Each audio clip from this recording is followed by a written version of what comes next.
Space is not empty. Vast clouds of gas and dust drift through the cosmos. We call these clouds nebulae.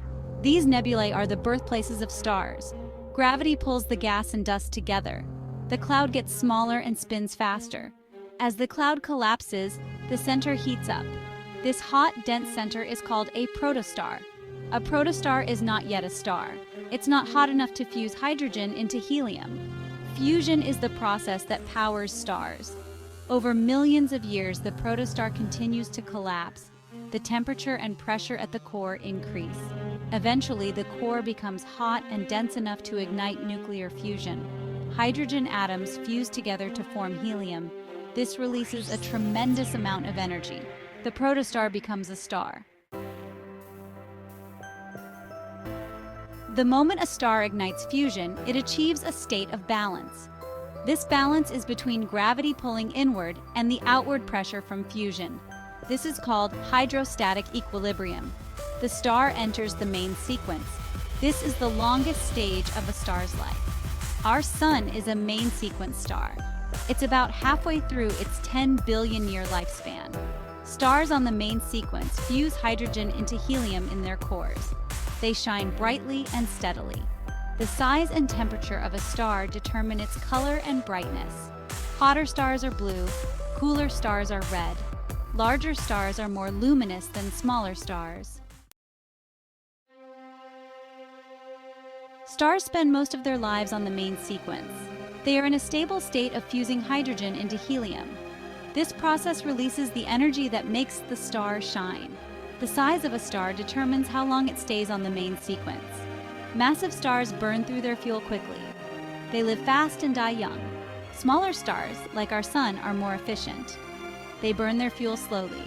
They have much longer lifespans. Eventually, a star will exhaust the hydrogen fuel in its core. Fusion slows down, the outward pressure decreases, gravity takes over, the star begins to change. Stellar expansion, red giants, and supergiants. As a star runs out of hydrogen in its core, it starts to cool down. The core contracts under gravity. This heats up the outer layers of the star. These layers expand and cool. The star becomes a red giant. Red giants are much larger and cooler than main sequence stars. They have a reddish appearance. The Sun will eventually become a red giant. It will engulf Mercury, Venus, and possibly Earth. Stars much more massive than the Sun become red supergiants. These are the largest stars in the universe. They are incredibly bright but have short lifespans.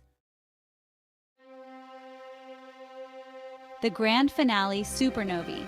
Massive stars end their lives in spectacular explosions called supernovae. These explosions are some of the most energetic events in the universe. They can outshine entire galaxies. When a massive star runs out of fuel, its core collapses rapidly. This collapse triggers a shockwave that rips the star apart. The outer layers of the star are blasted into space. This explosion creates heavy elements. Supernovae are important for the evolution of galaxies. They enrich the interstellar medium with heavy elements. These elements are necessary for the formation of planets and life. Stellar remnants, neutron stars, and black holes. After a supernova, the core of the star is left behind. The fate of this core depends on its mass. If the core is less than about 3 times the mass of the Sun, it becomes a neutron star. Neutron stars are incredibly dense. They are only about 10 miles across. They are composed almost entirely of neutrons. They spin rapidly and emit radio waves. We call these pulsars.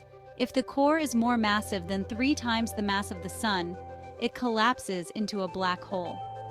Black holes are regions of space-time where gravity is so strong that nothing, not even light, can escape. They are mysterious objects that we are still trying to understand. And so, the cycle of stellar life and death continues.